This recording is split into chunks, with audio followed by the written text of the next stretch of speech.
ராஜாவை பழி வாங்கணும்னு நினைச்ச மகாராணி பிளான் பண்ணி வேணும்னே கல் மேலே முட்டி போட்டுட்டு இருக்காங்க. ஆனால் ராணிக்கு வலியே இல்லை. சீன் போட்டுட்டு இருந்த ராஜாவுக்கு தான் முட்டி ரெண்டும் பயங்கரமாக வலி எடுத்துச்சு. அடுத்துதான் மகாராணி தன் கையை ஓங்கி ஒரு கடி கடிக்கிறாங்க. அங்கே வில்லு விட்டுட்டு இருந்த ராஜாவுக்கு சுருன்னு கை வலிக்க குறி தப்பி போய் அவருக்கு ஜாலரை தட்டிட்டு இருந்த மந்திரி மேலே அம்பு பட்டு அவர் அங்கேயே இருந்துட்டாரு. ராஜாவுக்கு ஒன்றுமே புரியல. நமக்கு ஏன் இப்படிலாம் வலிக்குதுன்னு ஒன்றும் புரியாமல் கோயம்பிட்டு இருக்காரு.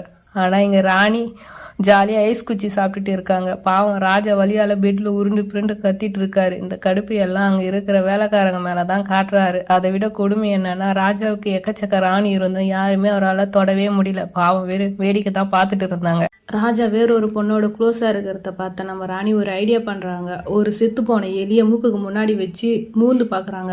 அந்த நாத்தம் தாங்க முடியாமல் ராஜா மடியில் இருந்த அந்த பொண்ணை தூக்கி போட்டு ஓடி வராரு. செம்ம கோவத்தில் மகாராணி முன்னாடி வந்து அவள் கைத்தை நெரிக்க பார்க்குறாங்க.